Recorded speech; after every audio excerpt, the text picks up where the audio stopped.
Hi friends, எல்லாருக்கும் வணக்கம். Welcome to Madhunisha YouTube channel. Friends, இன்றைக்கி என்ன வீடியோ பார்க்க போகிறீங்கன்னா, புதன்கிழமை எங்களுடைய ஷாப்பிங் வீடியோ தான் பார்க்க போகிறீங்க. வாங்க வீடியோக்குள்ளே போகலாம். இப்போ தான் நம்ம சேனலை ஃபஸ்ட் டைம் பார்க்குறீங்கன்னா ப்ளீஸ் மறக்காமல் லைக் பண்ணி நம்ம சேனலை சப்ஸ்கிரைப் பண்ணி வச்சுங்க. அப்போ தான் நான் போகிற கிராமத்து வாழ்க்கைலாம் உங்களை வந்து சேரும்.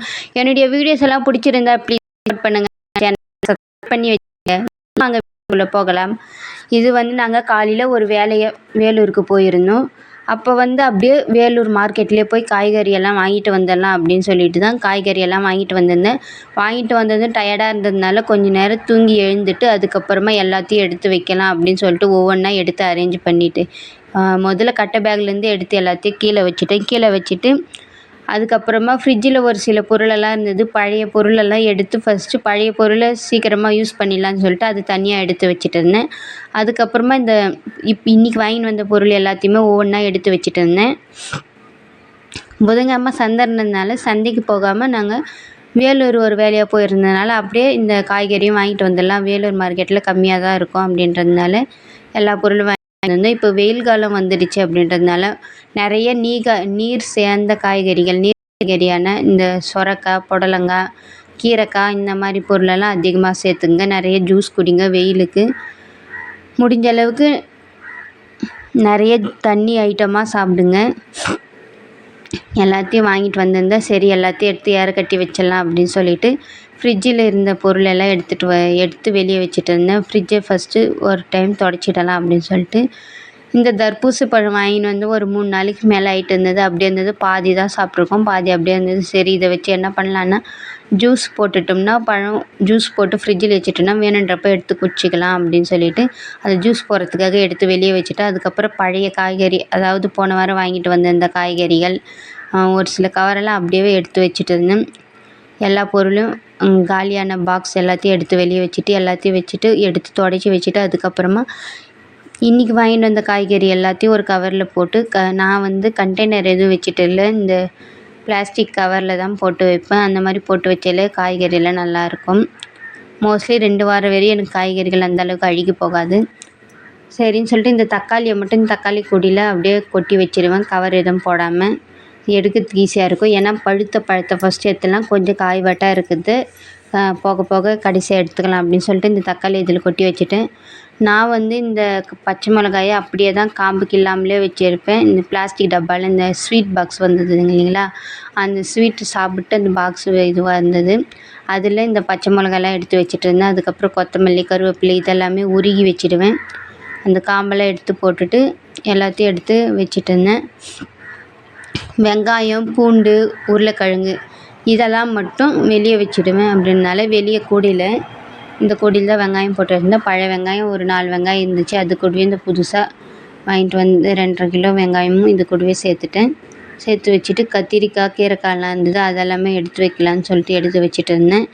எல்லாத்தையும் எடுத்து வச்சுட்டு ஃப்ரிட்ஜை க்ளோஸ் பண்ணிட்டு சரி, ரொம்ப தலைவலிக்கிறாப்புல இருந்தது எனக்கு. எங்கன்னா போய் வந்தாலே தலைவலி வந்துடுது இல்லைங்களா, அதனால டீ போட்டு குடிக்கலான்னு சொல்லிட்டு டீ எல்லாம் போட்டு குடிச்சிட்டு இந்த தர்பூசணி பழம் எடுத்து வச்சுருந்தோம்ல, இதை ஜூஸ் போடலாம்னு சொல்லிட்டு தான் ரெடி பண்ணிகிட்டு இருந்தேன். ஜூஸ் போடுறதுக்கு மிக்ஸி ஜார் எடுத்துக்கிட்டு நான் வந்து கரண்டியில் தான் இதெல்லாம் அழகாக வந்திருந்தது. இந்த ஐஸ் க்யூபெல்லாம் வரும்ல, அந்த மாதிரி வந்திருந்தது.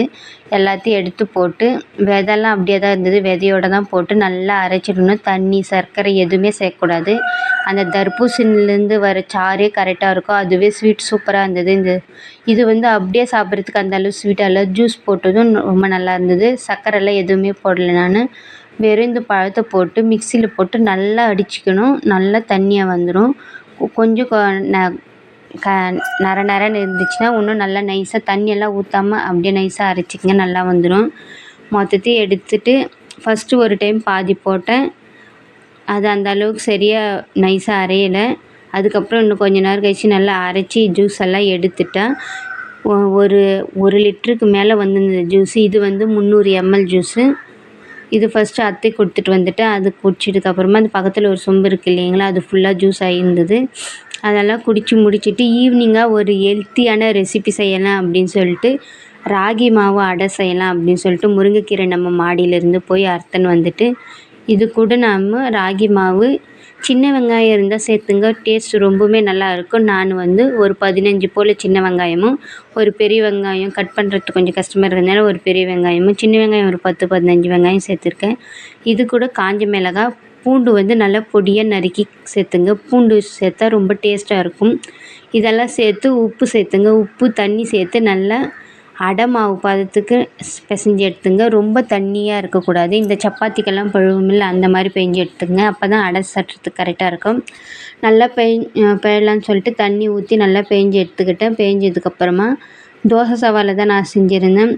இதை நீங்கள் போண்டா மாதிரியும் பிடிச்சி போட்டுக்கலாம். போண்டா மாதிரி போடுறதுன்னா கொஞ்சம் இலக்கமாக இருக்கணும் மாவு. நான் அடை செய்கிறது அப்படின்னால கொஞ்சம் சப்பாத்தி மாவு மாதிரி கட்டியாக தான் செஞ்சுருந்தேன். அம்மா எனக்கு அப்பப்போ இந்த மாதிரி தான் செஞ்சு தருவாங்க. இப்போ அம்மாவை ரொம்பவே மிஸ் பண்ணுறேன். நான் இந்த அளவுக்கு பேஞ்சு வச்சிட்ருக்கேன். இப்போ நம்ம ஸ்டவ் மேலே தோசை தவா வச்சு, தோசை தவாவில் கொஞ்சமாக எண்ணெய் ஊற்றிட்டு, அதுக்கப்புறமா நீங்கள் வாழை இலையில் வச்சு தட்டி மெலிசாக தட்டி போடுறதுனாலும் போட்டுக்கலாம். நான் அப்படியே தான் செஞ்சுருந்தேன்.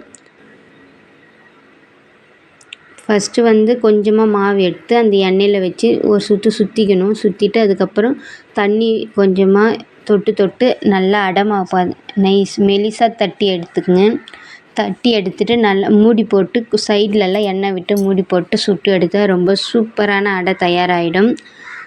அடைலாம் செஞ்சு சாப்பிட்டுட்டு அதெல்லாம் செய்யறதுக்குள்ளே சிலிண்டர் காலி ஆகி போச்சு. எப்படியும் மதியமே வந்து அந்த டயர்ட்னஸ்லேயே வந்து சாப்பாடு பாவக்காய் குழம்பு வச்சுட்டு இருந்ததுனால டின்னருக்கு இதுவே சரியாக போயிடும்.